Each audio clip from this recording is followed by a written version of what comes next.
What's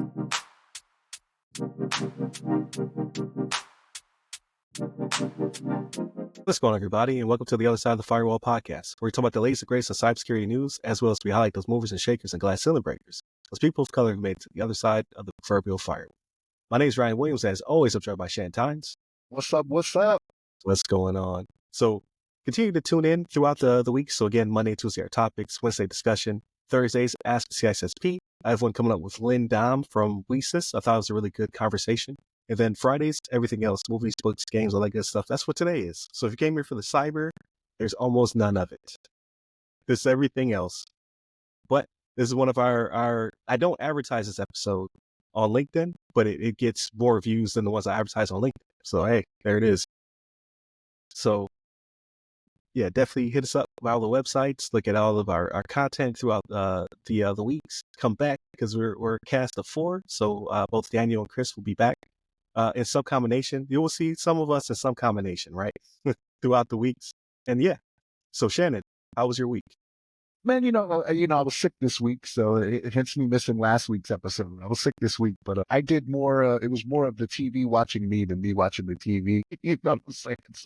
It was more of let me turn something on and then lay down. You know what I mean? But no, it was an okay week. Besides that, there was some stuff I was watching. So I started watching this show. It's called The Day of the Jackal on Peacock, right? And it's got Eddie Redmayne and the female lead actor. She's been in other stuff. I can't remember her name. But I don't know, man. I'm like 1.25 episodes in. And I think for me, I don't like British-based movies, I guess you would say. Like, it's like kind of like a spy thing. So like, I'm guessing this guy, the Jackal, is a renowned assassin. I guess they're going to get to that at some point, right? But he like it. This is where they get me. They always start out like gangbusters. Like when it starts out, it's just like, oh my god, that was awesome. Like, well, it's flying. Yo, this dude took a shot that the lady from MI6. She's like, that's impossible. Like when she saw where it came from and how he did it, she's like, that's impossible. She's like, the longest recorded is this many meters. Like he was beating it by over 1,000 feet for the shot that he took. And it was amazing how he did it. Like there was a tunnel to it, right? So like he got this person to go to this certain place by, getting at one of their family members, set them up. He knew where they were going to be at the location set. So I was like, okay, this is starting off really good. And then it slows down. And then it's just like, okay, why are we at this point? You know what I mean? Like keep going with more of that. So like I said, in the second episode, I'm like a quarter of the way through, and I'm like, I'll probably watch it. My thing is to give it 3, but I'm starting to come back. I'm starting to come down on it. I don't like doing the 3 now. Yeah, it's too much. Just like I feel, I knew at 1 or 2 is what you probably think in your head. %. Like if it's one that I passed on, I was like, yeah, I'd do it after the first 10 minutes. I can't say the first 10 minutes because they keep drawing me there. Right. So I think you're talking about Lashana Lynch, British There actor. it is, Lashana Lynch. Yes. So she was in Doctor Strange, No Time to Die, James Bond flick, Yep, right? James Bond, yep. And Captain Marvel. So yeah, she The Woman King. Oh yeah, I remember in The Woman King, which is an excellent movie. I don't know if you've seen it yet. I haven't. I noticed it streaming. Yeah. That's the one with Viola Davis you're talking about, right? It was so good. I saw it when I was in Turkey. I saw it in theaters. And I'm trying to put my wife onto it. She was like, yeah, at some point we're gonna watch it. But I'm just like, oh, it was so. I watched it again. Like I rarely watch movies more than once, unless it's like a nostalgic classic. I was like, that was great. I think I saw it on Hulu. It was on one of my streaming services that went by, and it was showing up, and I was like, oh, it's like okay, but her. Yeah, and, but now that you said, yeah, I did see the trailer, but now I'm not even gonna give it a shot. Yeah, it's one of those things where I was like, let me try it, right? Like I find myself being an old curmudgeon to where I'm like, I don't want to watch that. Like in my day, it was Schwarzenegger and Stallone, and that's all you needed, like right. Squids going off everywhere. Like I'm trying to be more open to things, but I'm like, it's just not what I like. But I want to give it more. Because her and Eddie Redmayne are both executive producers on it as well. Okay. Right. So I'm like, all right, let me give it a shot. And I'll probably finish the second episode and be like, no, I don't want to do it. Right. Then there was another show my wife and I started watching because she wasn't feeling well this week either. It's one of those things where I ran to the house, like put the sim machine on. Yeah. Like my youngest, my daughter wasn't feeling good Saturday, and then my Sunday, like we all woke up like It's just not good. You know what I mean? And then it just carried on. We started watching this show. It's got Zachary Quinto. I don't know how you say his name. Quinto, I think he's playing Spock in the new Star Trek. The guy plays Spock. Brilliant Minds is the TV series. Okay, yeah, I saw the trailer. I'm just like, Yeah. I should have done the same. Like, it was one of those things where my wife and I spent more time together this week because I was home, you know what I mean? And she was home. So it was like, hey, what do you want to do? And so we started this series and it starts out good. It really does start out really good. And then like there's a lull that I'm like, gotcha. And my wife can tell. Like the thing is she can tell, right? Because like I'll probably be sitting there and then all of a sudden I'll pick up my phone and do something. She's like, you're not feeling it, are you? I'm like, Well, I think that's just I'm here for you, baby. yeah. I think that's just modern writing. Like that's the thing. The first one has to be a banger to hook you, and then we can slow it down and get you on the story for the next 2 or 3, and then in the middle we got to hook you again, and then get you to the end where we hook you again for next season. So yeah, but yeah, it's I don't know. Whenever my wife and I are together, I'll probably ask, "Do you want to watch Brilliant Minds?" And then they're like, yeah, the trailer lost me when he was taking like so his patient is tripping on some kind of drug, so he took the drug. I'm just like, he would be fired. Like it's just an automatic ethics issue. So here's the thing. You say that he was fired. Very first episode, he was fired from his job, and he had to go somewhere else. But he has an in at this other place. This is how he's hired on to the other place. But yeah, the first hospital he worked for, they're like, yeah, no, we ain't having this. You can't take drugs. Well, so here's the thing. That one happened at the new place, at the new one. Oh, okay, gotcha. He did something different to get fired from the first place. But again, that was in the first episode, and that's how they hooked you. I'm like, oh, yeah, okay, all right, what's he gonna do? Okay. So, yeah. So no, you're 100% correct in that. Yes, that got him fired. It's like House, right? Like House would have been gone. Like there's no way he could have lasted for those 7 years or whatever along the show. Where you a dope fiend, as Judge Joe Brown was saying. Yeah. Working at a hospital? No. If it was madness, you're automatically a crackhead. It don't matter what the drug is. You're smoking weed. He's like, yeah, that was good. Yeah, no, it was one of those things where it's like, you know, my wife and I were just together. We watched it. It was so. We continued watching, and another one I'm not feeling is called Dr. Odyssey. I'm like, I don't know if network TV is really for me when it comes to the drama stuff. Like, I would not watch this on my own. Like I said, it was something me and her were together, and like, I know the stuff that I watch is not really for her, and the stuff she watched isn't really for me, right? So that's why I have so many TVs about, right? Kids can watch what they want to watch. Wife and I can watch something different, you know. But like I said, we were sitting together a lot this week. So, but yeah, that one I'm like, okay. Like I probably won't watch it again until she sits down and watches it with me. There was I think there's a gap for High Potential because I was talking about High Potential. Did you start watching it? Did you start watching? I didn't progress yet. I've been doing a lot, so I've not been sick. But anytime I sit on the couch, I fall asleep. It's been the past couple of weeks. I've been taking so many cat naps. It's ridiculous. So you are sick. Your sickness is called age.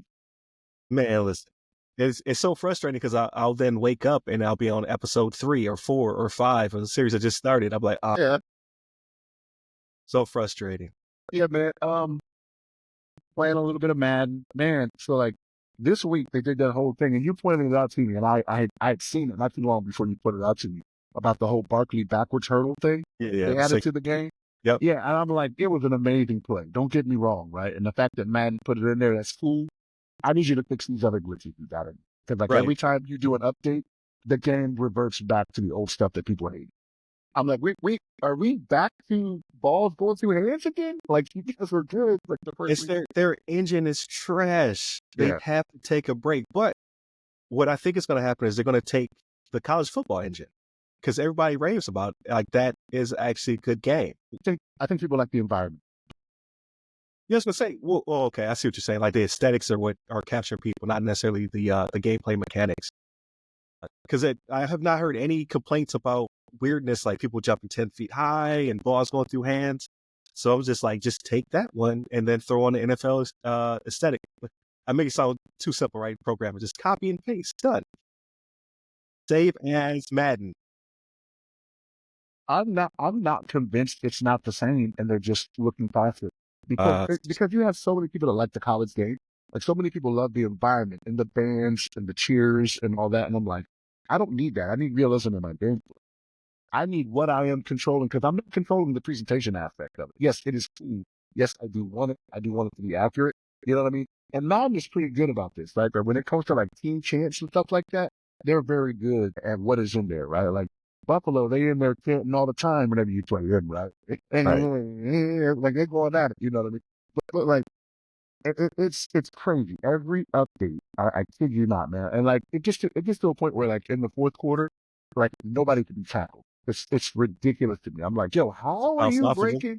Like, yo, like I had it one time literally because like maybe a couple times I was playing, like my wife would come down and I'd be on the game or something like that. And she'd be like, wow. I'm like, yeah, you see this, right? Like I showed the replay and I'm like, broken tackle, and like and the thing is, I'm like, okay, maybe it's me. Maybe I just don't know. So then I go to the depth chart and I look at the stats for these different types of things. And I'm like, he should have never even caught that one-handed. Like, it catches like an 83. Like, how'd that happen? Right? Spectacular catch is like a 70, you know. So you caught it with one hand, got hit immediately, spun off of that, spun out of a linebacker that has an 88 tackle, you know, stuff like that. And it's just like, what are we doing? You know what I mean? Like, I get it. Like, if I call the play and I beat you, let it happen. Take that L, right? You can't break 4 tackles to get the touchdown for 60 yards. It's like, what is going on? You know what I mean? But yeah, it's getting on my nerves, man. But it's the only game out there. It's the only football game out there. And that's what I can't wait for. It could be anybody else that does an NFL game. See, I can't wait for them to lose I don't exclusivity. want 2K to get it because they're mechanically sound, but they will microtransaction you to death now. They got it down to a science. They are a casino. I don't need it. I cannot take it. So for me, it's not a problem because the creative player stuff is not something I do. Right. So like I Okay. know a lot of people love that aspect of the game. Because like when it comes to 2K, when it comes to the basketball game, I know like if you Yeah. do the whatever The it is, I can't ultimate remember what, teams, all that stuff too. yeah, Yeah. I don't do it. Like I don't care about the ultimate team, the picking up the players. Like I'm a GM, and I find myself spending a lot more time doing that. I find myself spending a lot more time doing the GM aspect of it, to where like I build a team and I'll leverage my future. I'm like the Rams where they're like F them picks. You know what I mean? Like you go and look because like something they've done lately is they'll do 3 years worth of draft pick, right? Which I'm like, that's cool. You know what I mean? Like that's very futuristic. You know what I mean? Because you have that now where teams will be trading draft picks 3 years out. So like you can look at mine after I've done all these trades and everything for my team. I might have like 3 draft picks for like the next 3 years. I've everything, you know what I mean? But just give me the Super Bowl, you know what I mean? That's pretty much been it for me, man. What about you? How was you? Pretty good. But so I wanted to circle back just real quick on college football. I just saw a stat that's ridiculous. Did you know? Because there was $100 versions for you to play it a couple days early. So I'm cool with that. Like it sounds counter. Like I'm going to sound like a hypocrite. But here's my thing. I don't want downloadable content. I don't want microtransactions. But if you want to charge those people who want the game early extra $30, and that will somehow satiate you, cool. It won't be me. I'm not going to pay for it extra because it's probably broken anyway. So I'll wait. Let them beta test it and then give it to me. $100 version. They sold 2.2 million copies of it. So it might actually be the #1 selling game of the year. And it came out during the summer, right? That's how desperate people were for college football. Yes. Like 2.2 million copies of just early access. So you got to think, what about the regular copies that were sold? Free. EA made so much money. And they paid the kids, which I appreciate. It wasn't a lot, but you had to pay every single kid on the roster. So I think it was like the equivalent of $600 per kid or something like that. It was Get a copy of the game. I'm down for that. For a college kid who will probably not go to the league, right? Getting paid $600 just to be in the game and whatever other endorsements they could do on the side. I'm down for that too. So I think in this regard, EA is doing this thing. The pro side, trash. So they figure it out, EA. But yeah, my week was fairly quiet, man. I'm just wrapping up for the holidays, right? Doing a bunch of research in the books, mostly catnapping. Every time I open a book, every time I crack a book, sleep. I'm starting to think that there's tranquilizers in the pages. Every time I crack a book, I go to sleep. I beat Space Marine 2. So Man, listen, I really think this. I think this is a Shannon game. Like it's a pro shooter to its core. Like there was this because it's always wrapping up, right? Like everybody has like these deep voices, like brother, do it for the like the emperor's blessing. Like so, it's like they're like knights and marines, and it's retro futuristic. The guns are ridiculously huge. A lot of combat. Like it just feels fun and good. Like it feels like it scratches that Gears of War itch I've had for the past couple of years. But it also does the big Hollywood stuff, right? So like one point we're fighting for the fate of the universe, right? Because that's what it comes down to. And I think he's a captain. He was like, on your way, I need you to pick up the standard. Like X troop dropped the standard. Like so they dropped the banner for the Space Marines on the battlefield. So we're going to take a detour from saving the universe to go get the standard because we cannot have it. And it's epic. Yeah, it's epic. We get to it. We're on a pile of dead bodies. He's holding the standard in one hand. He's pulled out the humongous pistol in the other. Like when a portal opens up and all the bad guys start flooding in. I'm just headshot, headshot, headshot, headshot. It's just so epic. The music is swelling. I'm like, this is definitely satisfying that itch. I'm like, this. I will play Space Marine 3. You got a fan now. I'm a 40. Warhammer 40K fan now. So and there's rumors of a movie being made. It's a long time franchise, so it's been long overdue. And a Henry Cavill wants to be in it. So I'm like, okay, you get Henry Cavill, you get Batista, you put them in giant mech suits. I'm down for it. I'll go to the theater and watch that. So I got a question. Is Henry Cavill like a really big video game guy? Because I know with The Witcher, with The Witcher, he was very, like he didn't continue with it because they weren't keeping true to the source material or something? Like, what was the deal with that? It was also shooting. Like he was having conflicts with shooting some of the Superman stuff with it too, or something like that. But yeah, they veered off. Like I'm not a big Witcher fan anyway. Like I never got into it. It's high fantasy. I'm a big sci-fi guy, so I usually don't play those games. I might play Witcher 3 because it's still considered a standard, like a classic standard in gaming. So I may one day, but I looked at it. It's like Assassin's Creed. Like all them question marks and icons pop up, and I'm just like, I can't take it. My OCD's like, nah, because I have to go to each one of those things. I have to. But yeah, he's a big game nerd. Like they show him break down his PC. Like he has a YouTube video where he pulls out his PC and he's breaking it down, upgrading parts and stuff like that. So you gotta think Superman. So he's humongous. So it makes the computer look extra small. He's in there tinkering around with it. So he's a big nerd. So it's pretty cool. Yeah, but that Superman money probably built a really good PC though. Yeah, exactly. You got the best of the best. But yeah, he's the one who asked to be in Warhammer 40K. So like he's like bringing things into he's breathing life into certain genres and certain games. So is he gonna be a producer as well then? Like when he does stuff like this? Like I'm Maybe. curious. Like I don't know. He'll have more say. Because if he's the producer, then he can dictate the direction better. Right, make it more authentic or whatever. But yeah, I like it, man. Like I think he's doing a good job in that field. Like keep it up. What else? We talked about the Pope's Exorcist last week, so I watched that. One of the best horror movies in a long time. It was coherent. It was well acted.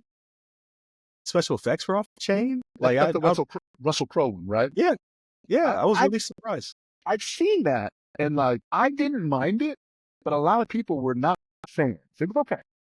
Yeah, a lot of people were not fans apparently. Because usually they're either they get dumb or they get incoherent, and I still watch them. I like them. I like those type of movies. But this one, I was at the end of it. I was like, it's really good. One of the best of that genre, right? So I was like, I'd watch a sequel if they did one. Which I don't know if they maybe could do a prequel. I don't know. But yeah, turn that into a franchise instead of and I watched the Annabelle stuff, but there's too many of them. Like you gotta curb that one. Like you got Annabelle and The Nun too. Like it's a humongous cinematic universe of scary movies that all tie into each other. It's getting kind of those all tie into each other. Yeah, they all touch each other. Yep. Really? Okay, I was not aware of that. and they're good for the most part. Don't get me wrong. There's just too many of them. Like I'm missing. I got gaps. I'm just like, there's just too many of these movies popping up. It's like the kind of like, so what is it? It's The Conjuring, right? So The Conjuring, Annabelle, The Nun, like that's a whole universe to itself. Annabelle's the doll, right? The haunted Yeah. doll. Yeah, because so if you watch The Conjuring, there is a husband and wife that are like mediums. They go into houses and one of the houses had Annabelle doll in it, and they had the painting from The Nun too, and like they become spin-offs of this franchise. Sometimes they come back in those movies as well. Shout out to The Nun 2. That was actually pretty good though. Like The Nun 2 is better than Nun 1. I'm not gonna lie. Because Nun 1 was incoherent. Very rarely do you have a sequel that does better than the original. Like, Yeah. that's very rare. But I like Nun 2 was much better. And it was actually had a lot of good scares in it too. But I digress. I'm off. Where was I going with this? Oh, so yeah, I watched Pope's Exorcist last week. Yesterday I watched the new Bad Boys show on Netflix. I don't know if you've seen it yet. Did actually, you know what? Yes, I did. I forgot about that. I did watch that. It's really good. I stopped at the new one. It's not as good as the other ones. It's like missing something. But action wise, I thought that they did it because they do this thing, right? Like nowadays, they like to top themselves, right? So they're putting the camera in new places. Like I swear they just stuck a camera onto guns. Sometimes they're just running around with cameras. They did because Will is doing that. Like it flips even because like it's like a first person shooter game. Okay.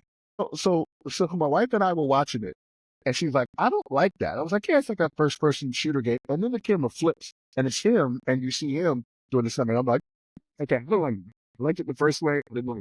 Right. I did watch that, but I was kind of like, and here's the thing, right? Like, and picked up on them. I don't know if you saw the Michael Bay thing yet. Did you pick up on the director? Right. I'm 20 minutes from finishing it, but I think I did. Was it when he was backing up through the street? The guy, no. He was like, I can't die. Yeah, and then the guy in the Porsche, the guy that was okay. It looked like the original Porsche from the first Bad Boys. It looked like, but yeah, that blonde guy that he hits the car and he's talking to him like it was out of nowhere. I was like, I think that's Michael Bay, and I had to look him up, and I was like, yeah, that's him. I showed it to my wife. I was like, yeah, it's him. But I don't know, man. I was not as thrilled with this one as I was the other one. The third one I really liked. I don't know why. I don't know if it was because of the story and what they had to do, but I did watch that. That was one of the things I did. I didn't finish it because again, I was all into it and then lights out. So I got to go back and watch the last 20 minutes. So here's the thing though. It just feels like they have just they need a little bit more story. It feels kind of like the first three were more like the first Fast and Furious. And this one is more like the new Fast and Furious, where it's more the action than the story. It's got it gets a little incoherent. It's like, how is he holding that upside down, holding the rope? I was like, It gets weird. Like you hit that on the head, man. Like it's like, I don't understand how you got to this point. Cause like there's the part where Martin, like when he is, has his thing and he sees a certain, incident or whatever it may be, to where, did I do that? I'm sorry. I saw the thumbs up. yeah, the thumbs up. Yeah.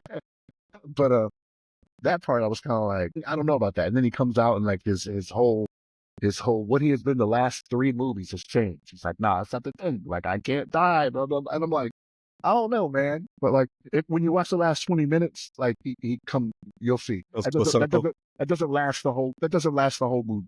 He's like, I can't die. So I'm not giving a spoiler to where anybody died or right. The way he feels changes. But yeah, I did watch it. I would like to see a little bit more story too. And I know that's crazy for me to say because I'm always like, just shoot them up or whatever. It's a little loose, where it's just like we're focused more on over the top action or what have you. But I'm still enjoying it. It's still a fun ride. It's on Netflix, right? I didn't go to theater to see it, so that gives it a little bit of sway. It's kind of like watching the fight. It was on Netflix, so I was just like, man, I didn't pay pay-per-view money. T-Mobile pays my Netflix, so it is what it is. But I feel like before I land this plane, I gotta talk about it. I got the PlayStation 5 Pro 30th anniversary limited edition bundle. That's a mouthful. So I got one. I got it the old-fashioned way. All I did was log in. I popped up in the virtual queue, and then when I went to check out, it was still there, still available. So I bought it. So very boring. I know. My console is number 11,483. They only made 12,300 of these bad boys, and well worth the money. Like, I know a lot of people are like, $700 for a console is a bit expensive, and I get that. Because it doesn't have a disk drive, it doesn't have a stand. It's like you're just getting the console, and it's only so much better than the original. But this bundle, they threw in a DualSense controller. Everything, it has the custom colors. It's obviously numbered and etched. Just the finer details, like it said, you get a DualSense, you get the regular controller, you get a carrying case, you get charging cables, you get you get the charging dock, so I can charge two of them at the same time. Then you get a bunch of rando accessories, like nostalgia stuff, like cable ties that are shaped like the sacred symbols. You get a charging cover that makes it look like the old school PS1 controller, like you had to plug it into the console. It's dripping with nostalgia. So, and if anything, I think $700 is overpriced. I think $9.99 for the bundle was under. I would have paid 12 or 14. Yeah, it's so, like, even down to the material, like the box. The box was good. The box weighs like almost 10 pounds. The box was cool. Like I saw the little bit of your unboxing that you did when you sent it to us, and I was like, wow. I was like, that is cool. They stuck their foot in it. So like the whole pricing structure is kind of weird. And it's 2 terabytes, right? So you get in a whole extra terabyte and some change, because the original only had 800 gigs was the because it was custom storage at that time. So you get a lot for $9.99. So I feel bad that there weren't a lot of them. A lot of people who wanted it could not get it. I did a whole unboxing. So the 51-second version of it is on YouTube now. That's about 1,000 views. But the video, I thought I was going to work with somebody, send it to him and have it done. I put out a bid. He bid, and then his counter was 10 times what I originally bid. So I'm going to do it myself. Expecting not to look as good, to not be as polished, and for it to not be as done as quickly as I thought it would be. But I think people will really enjoy it. So it's an opportunity for people to see it who weren't able to get their hands on it, and I think it'll pull people to the channel. Come for the unboxing, stay for the cyber. We'll see how that goes. Probably be like a good 15-minute video, 15 to 20 minutes. So definitely check that out. But yeah, he wanted $20 a minute or something like that. And initially, I think my equivalent of would have been like $2 a minute or something like that. Like, so he jumped high. I'm sure it would have been amazing. You ain't getting that now. Now you're getting whatever I put together. It is what it is. But definitely check out that when you come back, or I'll put it in the newsletter as well. Like once it's done, I'll put it there. But yeah, that was my week. So hit up all the websites that go by our name: the other side of the firewall, the other side of the FW, Ask the CISSP, or ramcyber.io. You hit me up personally, I'm at RY Security Guy. That's RY Security Guy. You can find me on all the social media platforms just about, but LinkedIn is where I'm most active. So definitely hit me up there if you have questions or you want to talk. And then if you need a little consulting, I'm your guy. Hit me up. I'll help you out. Like we talked about the AI acceptable use policy. I got you. Stay safe, stay secure.